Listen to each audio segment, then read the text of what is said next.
Hola, bienvenidos a un nuevo video. Mi nombre es Nadia Gerbaudo y hoy les voy a hablar sobre el canon literario.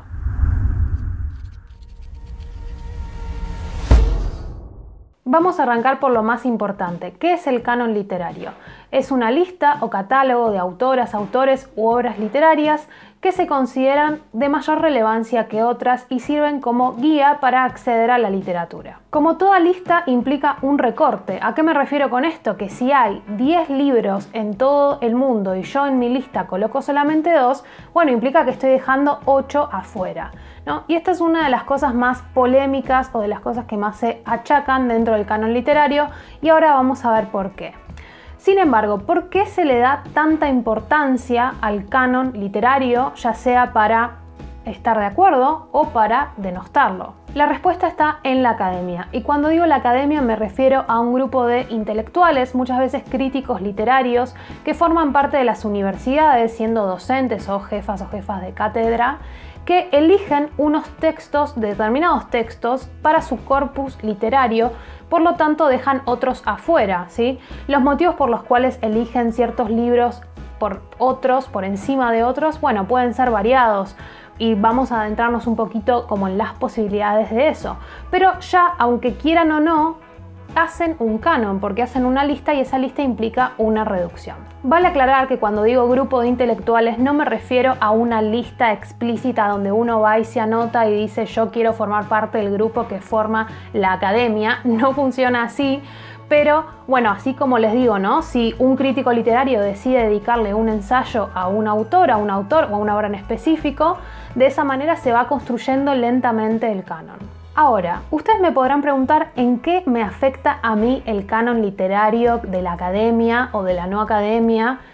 En absolutamente todo. La existencia del canon literario es el motivo por el cual en los colegios leemos Don Quijote, leemos Shakespeare, leemos el Martín Fierro, etcétera, etcétera, etcétera. Sin embargo, la definición que les acabo de dar de canon es una definición muy genérica, muy sencilla, así que vamos a adentrarnos en dos definiciones de canon que dieron dos personas distintas y no sé si decir que son completamente antagónicas, pero sí tienen una gran diferencia que ya vamos a ver, y de esta manera vamos a poder ver, bueno, qué ideas hay de canon y por supuesto también yo les voy a comentar para mí qué es el canon y para qué sirve. Para la primera definición de canon les voy a mencionar a uno de los críticos más influyentes del siglo XX y me refiero a Harold Bloom, que nació en el año 1930 y dedicó toda su vida a la crítica literaria, profesor de Yale, una de las universidades de élite de Estados Unidos, ¿sí?, más importantes,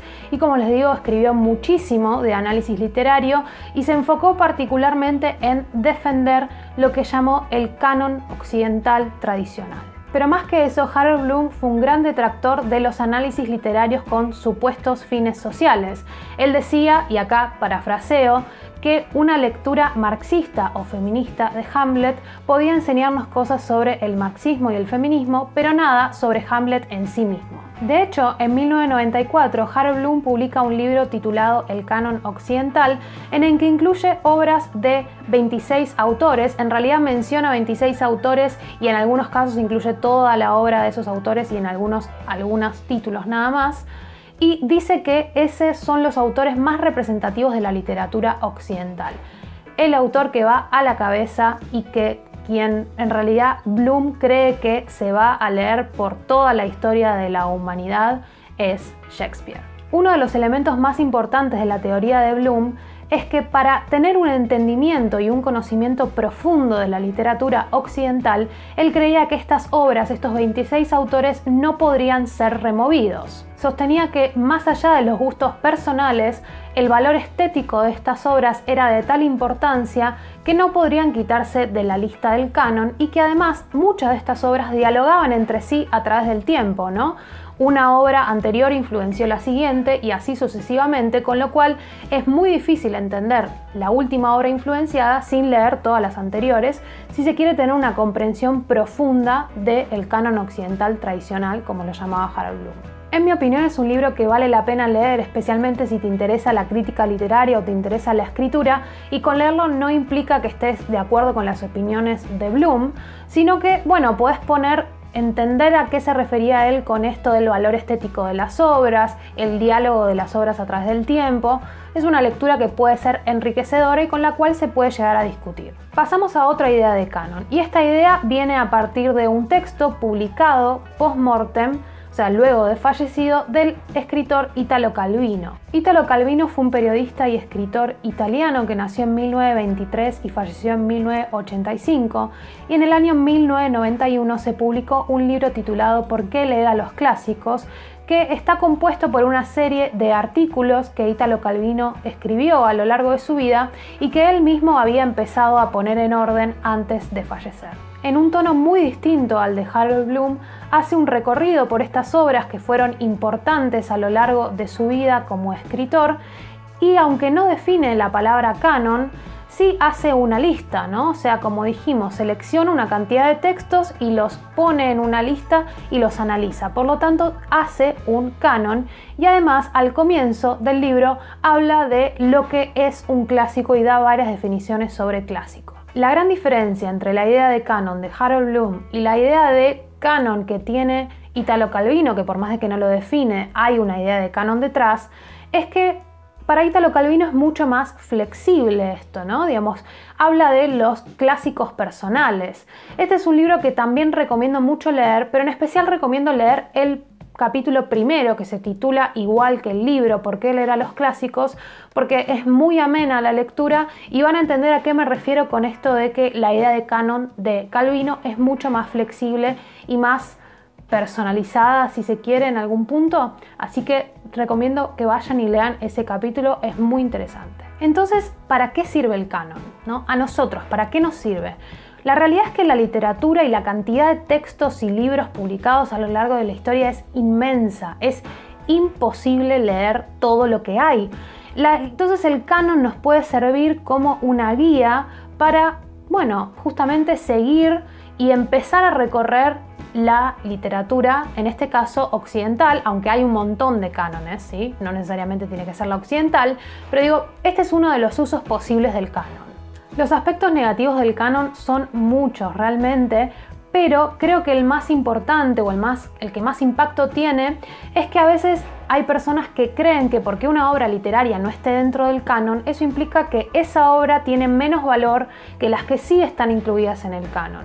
Y en realidad esto va a variar mucho, digamos, dependiendo en qué canon estemos hablando, ¿no? Por ejemplo, si yo tomo el corpus literario de una carrera o incluso de una materia, bueno, eso no significa que las obras seleccionadas sean muchísimo mejores que las que no están seleccionadas, sino que por algún motivo, que en general está detallado en todos los programas de las materias, por eso son tan extensos y por eso son interesantes de leer, por algún motivo eligieron esas obras, pero no implica que las que no están incluidas no valgan la pena. Como les mencionaba antes, Bloom incluyó 26 autores en su libro. E Italo Calvino, el libro de ¿Por qué leer a los clásicos?, está compuesto por 35 artículos. ¿Qué implica eso? ¿Que las obras que no están ahí mencionadas no vale la pena ser leídas? ¿O que por algún motivo ellos consideraron que son más relevantes que otras? Bueno, es para pensar y debatir. ¿Cuál es mi opinión sobre el canon? La realidad es que yo agradezco la existencia del canon, y con esto no me refiero ni al canon de Bloom ni al canon de Italo Calvino, sino a ambos e incluso todos los corpus literarios que he tenido en la universidad. ¿Por qué digo esto? Por algo que ya mencioné antes, ¿no? La literatura es inmensa, o sea, es inabarcable. Entonces es muy interesante tener una guía.